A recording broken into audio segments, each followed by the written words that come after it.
Hey buddies, where are you going? Subscribe my channel to meet me again. Hello everyone, और आज हम पढ़ेंगे geography का chapter number 1 resources and development.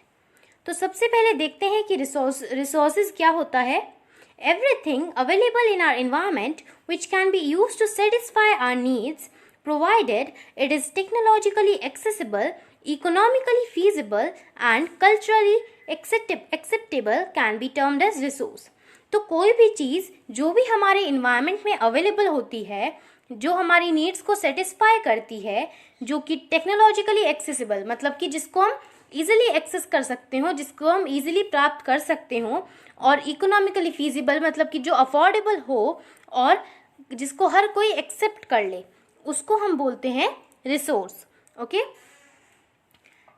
The process of transformation of things available in our environment involves an interdependent relationship between nature, technology and institutions. Human beings interact with nature through technology and create institutions to accelerate their economic development। तो process जो process होता है resource को transform करने का, जो हमारे environment में चलता आ रहा है, वो किस किस के बीच में रिलेशन देता है हमें, नेचर, टेक्नोलॉजी और इंस्टीट्यूशन के बीच में। अब देखो क्या होता है, कोई नेचर है, हमारा इन्वायरमेंट है, वहाँ से हम कोई भी चीज़ लेते हैं, वहाँ से हम इंस्टीट्यूशंस में उस चीज़ को ले जाएंगे, है ना, ह्यूमन बींग्स उसको लेकर जाएंगे इंस्टीट्यूशंस में, और उसके बाद जो टेक्नोलॉजी होती है वो क्या करती है, उसको डेवलप करती है। ओके, ह्यूमन बींग्स क्या करते हैं, नेचर के साथ इंटरेक्ट करते हैं टेक्नोलॉजी के द्वारा, और वो क्या करते हैं उसके बाद वो उसको इंस्टीट्यूशंस में लेकर जाते हैं इकोनॉमिक डेवलपमेंट के लिए, मतलब कि उस चीज़ के डेवलपमेंट के लिए। Do you think that resources are free gifts of nature as is assumed by many? क्या आप सोचते हैं कि जो रिसोर्सेज हैं वो नेचर का एक गिफ्ट है, जैसा कि बहुत लोग कहते हैं? दे आर नॉट, वो एक गिफ्ट नहीं है। Resources are a function of human activities. तो रिसोर्सेज क्या है, एक फंक्शन है ह्यूमन एक्टिविटीज़, जो रोज की दिनचर्या होती है ह्यूमन की, उस एक्टिविटीज़ का जो है जो फंक्शन है वो रिसोर्सेज हैं। Human beings themselves are essential component of resources. तो ह्यूमन बींग्स भी एक तरह से रिसोर्स में ही आते हैं, और ये भी एक कॉम्पोनेंट है रिसोर्सेज के। They transform material available in our environment into resource and use them। तो ह्यूमन बींग्स क्या करते हैं, जो भी मटेरियल हमारे इन्वायरमेंट में हमें अवेलेबल होता है उसको ट्रांसफॉर्म करते हैं रिसोर्स में, और उसके बाद उसको यूज करते हैं। These resources can be classified in the following ways। तो रिसोर्सेज जो है अलग अलग तरीके से हम क्लासीफाई कर सकते हैं। तो सबसे पहले देखते हैं on the basis of origin. एक होती है ऑरिजिन के बेसिस पे कि वो कहाँ से ओरिजिनेट हुई है, कहाँ से वो आई है। तो बायोटिक और अबायोटिक रिसोर्सेज। एग्जॉस्टेबिलिटी के बेस पर देखें कि कितने टाइम तक वो टिकेंगी, रिन्यूएबल और नॉन रिन्यूएबल रिसोर्सेज। कौन उनको ऑन करता है उसके बेसिस पर देखें तो इंडिविजुअल, कम्युनिटी, नेशनल और international resources. On the basis of status of development, अगर हम इस डेवलपमेंट के स्टेटस के बेसिस पर देखें तो हमारी जो रिसोर्सेज हैं वो पोटेंशियल, डेवलप्ड स्टॉक और रिजर्व्स होती हैं। ओके, सो ये आपको यहाँ पर एक छोटा सा फ्लो चार्ट दिया गया है। तो इसमें आपको बताया है दो तरह की रिसोर्सेज हैं, एक नेचुरल रिसोर्सेज, एक ह्यूमन रिसोर्सेज। नेचुरल रिसोर्सेज में हमारे पास रिन्यूएबल और नॉन रिन्यूएबल रिसोर्सेज आती हैं, और रिन्यूएबल में हमारे पास कॉन्टिन्यूअस फ्लो वाली रिसोर्सेज जैसे कि वाइंड हो गए, वाटर हो गए, ये सब, और एक बायोलॉजिकल में जैसे कि फॉरेस्ट हो गए, वाइल्ड लाइफ हो गई। नॉन रिन्यूएबल मतलब कि जिनको रिन्यू नहीं किया जा सकता, रिसाइकलेबल और नॉन रिसाइकलेबल रिसोर्सेज। और ह्यूमन की जो रिसोर्सेज हैं वो क्या है, ह्यूमन के कौन से हो गए, structures, institutions, quantity and quality. Okay, so अब आगे देखते हैं। सबसे पहले हमारा जो रिसोर्स है on the basis of origin, हमने पढ़ा कि वो कहाँ से ओरिजिनेट होती है, तो वो है हमारा बायोटिक रिसोर्सेज और अबायोटिक रिसोर्सेज। बायोटिक रिसोर्सेज वो रिसोर्सेज होती हैं जो हमें बायोस्फीयर से मिलती हैं, ठीक है, अपने जहाँ पर हम रह रहे हैं वहाँ से मिलती हैं, है ना, जैसे कि ह्यूमन बींग्स हो गए, फ्लोरा और फौना हो गए, फिशरीज हो गए, लाइव स्टॉक्स हो गए। तो जो भी हमें बायोस्फीयर से मिल रही हैं वो रिसोर्सेज हमारी बायोटिक रिसोर्सेज हैं। Abiotic resources all those things which are composed of non living things. तो जिन भी रिसोर्सेज में नॉन लिविंग थिंग्स होंगी वो हमारी अबायोटिक रिसोर्सेज होंगी, जैसे कि रॉक्स, मेटल्स, ये सब हमारी क्या है, अबायोटिक रिसोर्सेज हैं। अब देखते हैं on the basis of exhaustibility, तो कैसे जो रिसोर्सेज हैं वो एग्जॉस्ट होती हैं उसके बेसिस पर देखते हैं। पहला है हमारा renewable resources, the resources which can be renewed और रिप्रोड्यूस्ड बाय फिजिकल, केमिकल और mechanical processes are known as renewable और रिप्लेनिशेबल रिसोर्सेज। तो जिन रिसोर्सेज को हम रिन्यू कर सकते हैं, रिप्रोड्यूस कर सकते हैं किसी भी तरीके से, चाहे वो फिजिकल हो, चाहे वो केमिकल हो, चाहे वो मैकेनिकल प्रोसेस हो, उनको हम रिन्यूएबल रिसोर्सेज कहते हैं। जैसे कि solar energy, wind energy, water, forest, wildlife, इन सबको हम रिन्यू कर सकते हैं और रिप्रोड्यूस कर सकते हैं, तो ये हमारी रिन्यूएबल रिसोर्सेज हो गई। ओके, तो इसको हम आगे भी डिवाइड कर सकते हैं रिन्यूएबल को कॉन्टीन्यूअस और नॉन कॉन्टीन्यूअस में। ओके, उसके बाद है नॉन रिन्यूएबल रिसोर्सेज, ऐसे रिसोर्सेज जो टाइम के साथ जो है नहीं टिकती, ठीक है, तो वो क्या होती है, टाइम के साथ वो खत्म होती चल जाती हैं। Minerals and fossil fuels are examples of such resources. These resources takes million of years in the formation, तो ये क्या होता है, इनको बनने में काफ़ी टाइम लगता है लेकिन ख़त्म होने में इनको बहुत कम टाइम लगता है। तो ये कौन सी रिसोर्सेज हैं, नॉन रिन्यूएबल रिसोर्सेज हैं। ओके, अब देखते हैं on the basis of ownership, कि कौन सी रिसोर्स कौन ऑन कर रहा है, उसके बेसिस पर देखें तो इंडिविजुअल रिसोर्सेज, ऐसे रिसोर्सेज जो हर किसी के पास अपनी अलग अलग है। जैसे कि हम देखते हैं फार्मर्स हैं, फार्मर्स के पास अपना अलग अलग लैंड होता है, तो वो एक उनकी रिसोर्स हो गई और वो उनकी इंडिविजुअल रिसोर्स है। सबके पास अपना अलग अलग लैंड है, सब अलग अलग प्लांटेशंस करते हैं, ठीक है, तो वो उनकी एक इंडिविजुअल रिसोर्स हो गई। फिर है कम्युनिटी ओन रिसोर्सेज, जैसे कि एक पूरा विलेज है, तो वो क्या हुआ, एक विलेज जो है पूरे बहुत सारे लोगों का होता है एक जगह पर, जैसे कि कहीं पर लोग अपनी गाय चरा रहे हैं, तो एक ऐसा लैंड जहाँ पर सभी लोग अपनी गाय चराते हैं, तो वो क्या हो गई, एक कम्युनिटी ओन रिसोर्स हो गई, मतलब कि उसे पूरी एक कम्युनिटी ने मिलकर ओन किया हुआ है। ओके, उसके बाद है हमारा नेशनल रिसोर्सेज। नेशनल रिसोर्सेज आ जाती हैं हमारी नेशनल लेवल पर, जैसे कि हमारे क्या बोल सकते हैं, कैनाल्स हो गए, रेलवेज हो गए, रोड्स हो गए, तो ये नेशनल लेवल पर जो होते हैं ऑन किए होते हैं, सभी का जो है इन पे क्या होता है, सभी इनको यूज़ कर सकते हैं, तो ये हमारा क्या है, नेशनल रिसोर्सेज है। International resources, there are international institutions which regulate some resources, तो कुछ रिसोर्सेज को जो है इंटरनेशनल इंस्टीट्यूशन भी रेगुलेट करते हैं, मतलब कि जो इंटरनेशनल इंस्टीट्यूशन है वो रेगुलेट उसको करते हैं, तो वो रिसोर्सेज हमारी इंटरनेशनल रिसोर्सेज होती हैं। जैसे कि the oceanic resource beyond 200 kilometer of the exclusive economic zone belong to open ocean and no individual country can utilize these without the concurrence of international institutions। तो कुछ ओशियंस का जो होता है उसके अंदर कोई एक इंडिविजुअल कंट्री अपना हक नहीं जता सकती, तो उस पर क्या होता है, कुछ इंटरनेशनल इंस्टीट्यूशंस जो होते हैं वो उनको यूज़ करवाते हैं। ओके, अब देखते हैं on the basis of status of development, कि स्टेटस ऑफ डेवलपमेंट के बेसिस पर अगर हम देखें तो potential resources which are found in a region but have not been utilised, तो ऐसी रिसोर्सेज जो एक रीजन में मिलती हैं लेकिन उनको अभी तक किसने यूज़ नहीं किया है, वो कैसी हैं, पोटेंशियल रिसोर्सेज है। जैसे कि इंडिया के वेस्टर्न पार्ट में, इस राजस्थान और गुजरात में पोटेंशियल रिसोर्सेज हैं, डेवलपमेंट ऑफ सोलर और वाइंड एनर्जी वहाँ पर होता है, लेकिन उनको कोई भी अभी तक यूज़ नहीं कर पाया है, और क्योंकि वो अच्छे से डेवलप नहीं हुई है। फिर है डेवलप्ड रिसोर्सेज, वो रिसोर्सेज जो जिनका सर्वे हो चुका है, उनकी क्वालिटी और क्वांटिटी चेक हो चुकी है, और वो उनका मतलब यूटिलाइजेशन होना है। The development of resources depends on technology and level of their feasibility. Stock materials in the environment which have the potential to satisfy human needs, but human beings don't have the appropriate technology to access these। तो ऐसे materials environment में जो हैं, ऐसे materials जो कि human needs को satisfy कर सकते हैं, लेकिन अभी तक भी लोगों के पास उन तक पहुंचना कैसे है उसका एक सही तरीका नहीं है, वो हमारे क्या हो चुके हैं, स्टॉक उनको हम बोलते हैं। For example, water is a compound of 2 inflammable gases, जैसे कि वाटर क्या है, कंपाउंड है 2 इनफ्लेमेबल गैसेस का, हाइड्रोजन और ऑक्सीजन का, लेकिन हम इसको पानी की तरह पीते हैं, है ना, लेकिन हमें ये नहीं पता कि हमें इसमें से H2 कैसे अलग H कैसे अलग निकालना है, हाइड्रोजन कैसे अलग निकालना है और ऑक्सीजन कैसे अलग निकालना है। तो ये क्या हो गया, हमारा एक स्टॉक हो गया। उसके बाद है reserves. Reserves are the subset of the stock which can be put into use with the help of existing technical know-how but their use has not been started. तो रिजर्व्स वो हैं जिनका पता है कि हाँ ये ऐसे यूज़ कर सकते हैं, लेकिन वो अभी तक उनका जो यूज़ है वो स्टार्ट नहीं हुआ है. जैसे कि रिवर वाटर को हम रिवर वाटर से हम क्या कर सकते हैं, हाइड्रो इलेक्ट्रिक पावर जनरेट कर सकते हैं, लेकिन ये बहुत कम जगह पर अभी तक यूज़ हो रहा है. डैम्स बनाए जाते हैं, फॉरेस्ट को यूज़ किया जाता है, लेकिन बहुत कम जगह पर अभी भी ये यूज हो रहे हैं. उसके बाद देखते हैं development of resources. Development of resources. Resources are vital for human survival as well as for maintaining the quality of life.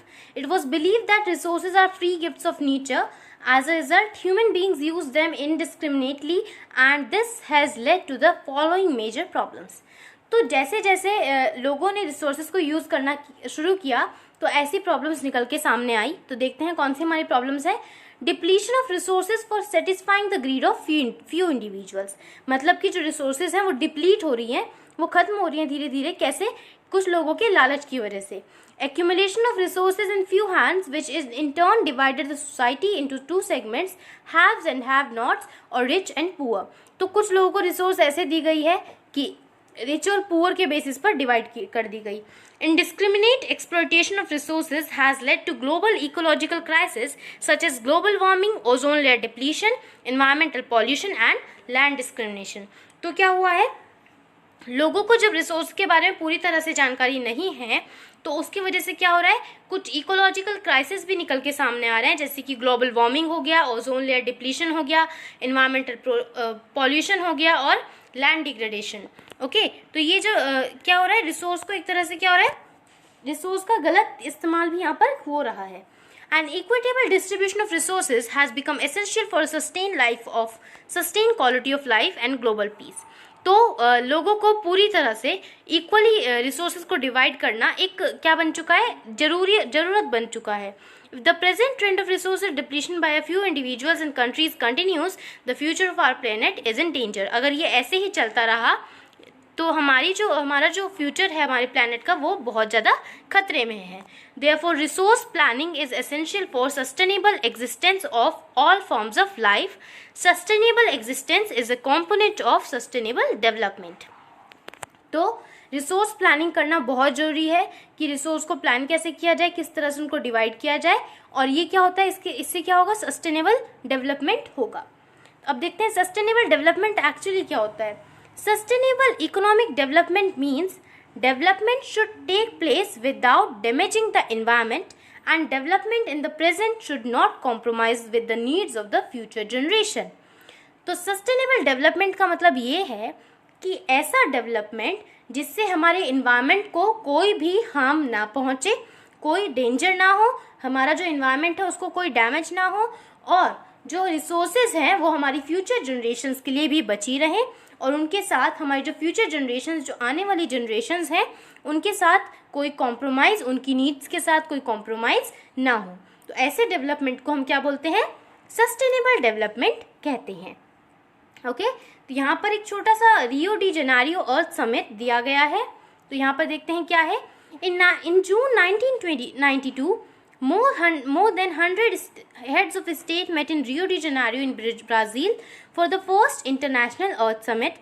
The summit was convened for addressing urgent problem of environment protection and socio-economic development at the global level. The assembled leaders signed the Declaration on Global Climatic Change and Biological Diversity. The Rio Convention endorsed the Global Forest Principle and adopted Agenda 21 for achieving sustainable development in the 21st century. तो क्या हुआ था, यहाँ पर एक summit हुई थी जिसमें 100 से भी ज़्यादा स्टेट्स ने पार्ट लिया था, और उसमें एक एजेंडा 21 साइन किया गया कि 21 सेंचुरी तक हम सस्टेनेबल डेवलपमेंट को लागू कर देंगे. तो बस एक छोटा सा डिक्लेरेशन हुआ था ग्लोबल क्लाइमेटिक चेंज और बायोलॉजिकल डाइवर्सिटी को लेकर के. एजेंडा 21 क्या है देखते हैं. It is the declaration signed by world leaders in 1992. एक डिक्लेरेशन जो 1992 में वर्ल्ड के लीडर्स ने साइन किया था. नेशनल यूनाइटेड कॉन्फ्रेंस UNCED ने, विच टुक प्लेस एट, ये हुआ था रियो डी जेनेरियो, या मैं आपको बता चुकी हूँ. इट एम्स एट अचीविंग तो हमें इसके अंदर इसका एम क्या था कि हमें सस्टेनेबल डेवलपमेंट अचीव करना है। सस्टेनेबल डेवलपमेंट क्या होता है ये भी मैं आपको बता चुकी हूँ। अब देखते हैं resource planning. Planning is the widely accepted strategy for judicious use of resources। तो प्लानिंग जो है, मैंने आपको बताया कि प्लानिंग करना, कोई भी काम हम करते हैं, ये तो फिर भी एक डेवलपमेंट की बात है, सस्टेनेबल डेवलपमेंट की बात है, लेकिन अगर हम कोई भी काम करते हैं तो सबसे पहले उसकी प्लानिंग करना बहुत ज़रूरी होता है। There are regions which are rich in certain types of resources but are deficient in some other resources। तो अगर हम इंडिया जैसी कंट्री की ही बात करें तो कुछ ऐसे रीजन हैं जहाँ पर कुछ रिसोर्सेज तो बहुत अच्छी हैं लेकिन कुछ रिसोर्सेज वहाँ पे बिल्कुल भी नहीं हैं। जैसे कि फॉर एग्जांपल हम ले सकते हैं the states of Jharkhand, Chhattisgarh, Madhya Pradesh are rich in minerals and coal deposits. तो झारखंड, छत्तीसगढ़ और मध्य प्रदेश में सबसे ज़्यादा मिनरल्स और कोल डिपोजिट्स पाए जाते हैं। Arunachal Pradesh has abundance of water resources but lacks in infrastructural development. Arunachal Pradesh में क्या है, पानी है, लेकिन क्या है वहाँ पे जो इंफ्रास्ट्रक्चरल डेवलपमेंट है वो वहाँ पर बिल्कुल भी नहीं है। The state of Rajasthan is very well endowed with solar and wind energy. तो क्या है, जैसे कि राजस्थान में सोलर और वाइंड एनर्जी है लेकिन वहाँ पर पानी नहीं है ना। और जहाँ लद्दाख में कोल्ड डेजर्ट है वहाँ पे पानी है, ठीक है। From the rest of the, वो क्या है, सबसे अलग है, पूरे कंट्री से सबसे अलग। इट वो has very rich cultural heritage, उसका जो कल्चरल हेरिटेज है वो भी बहुत अच्छा है। It is deficient in water, infrastructure and some vital minerals. तो क्या है, वहाँ पे डेफिशिएंसी है पानी की, इंफ्रास्ट्रक्चर की और कुछ मिनरल्स की। This calls for balance resource planning at the national, state, regional and local levels.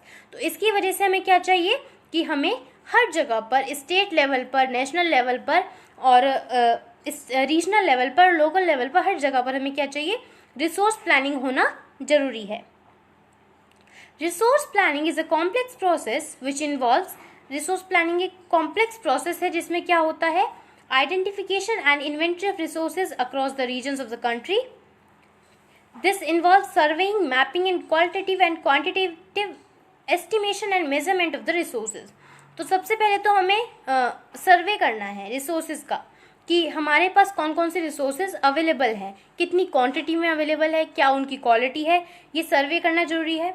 Involving a planning structure endowed with proper appropriate technology, skill and institutional setup for implementing resource development plans। अब उन plans को setup करने के लिए institutions चाहिए, तो उसको पहले, उसके लिए हमें क्या करना पड़ेगा, उसके लिए प्लानिंग स्ट्रक्चर बनाना पड़ेगा। Matching the resource development plans with overall national development plans.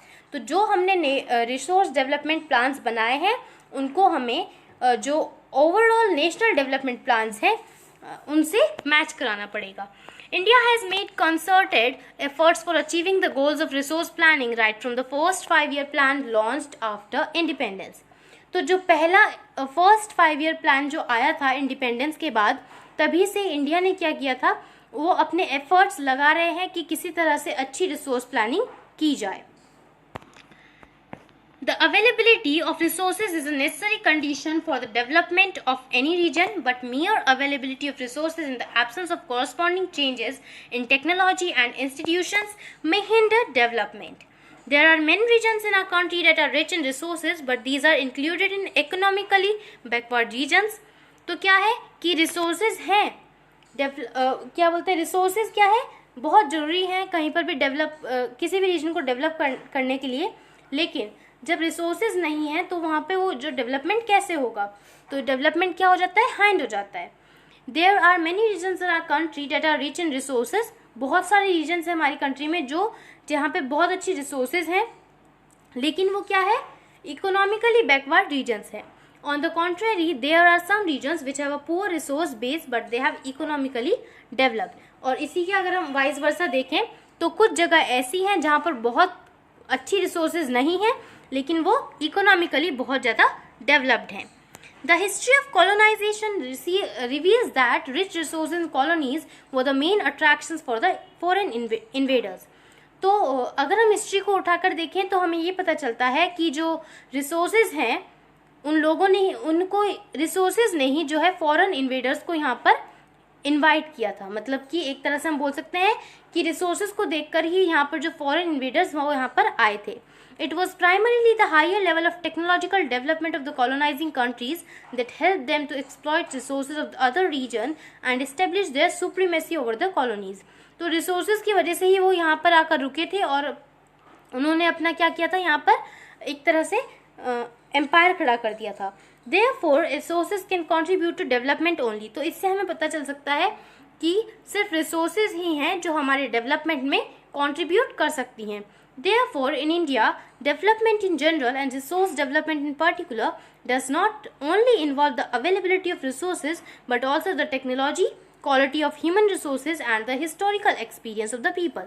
तो इंडिया में अगर हम रिसोर्सेज देखें तो वो सिर्फ डेवलपमेंट के बेसिस पर नहीं होगा, वहाँ पर रिसोर्सेज होनी भी चाहिए, टेक्नोलॉजी होनी चाहिए, ह्यूमन क्वालिटी होनी चाहिए और जो भी एक्सपीरियंस हमने हिस्ट्री से लिए हैं वो लोगों को पता होने चाहिए। अब देखते हैं कंजर्वेशन ऑफ रिसोर्सेज।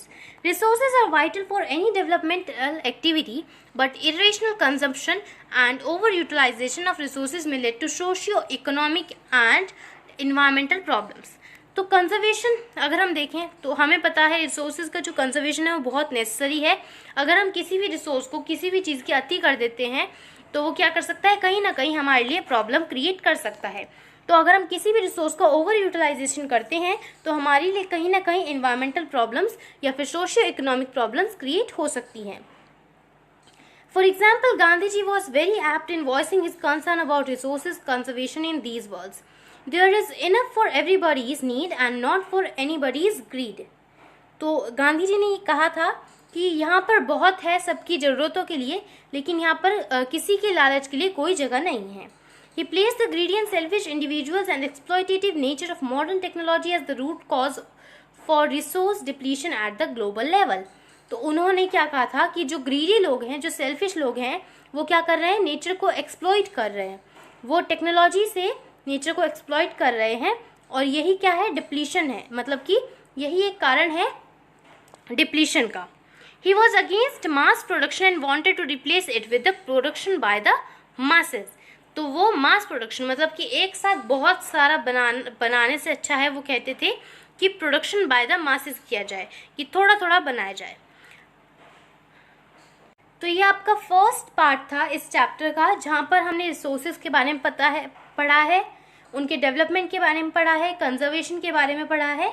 इसके बाद हम पढ़ेंगे, इसके नेक्स्ट पार्ट में हम पढ़ेंगे लैंड रिसोर्सेज और कौन कौन सी हमारे पास सॉइल्स हैं, किस तरह से हम लैंड को यूज़ कर सकते हैं, वो सब हम नेक्स्ट वीडियो में कवर करेंगे। ओके, आपको हमारा वीडियो कैसा लगा हमें कमेंट सेक्शन में कमेंट करके बताना ना भूलें और जुड़े रहें हमारे चैनल से। Thank you. Bye bye everyone.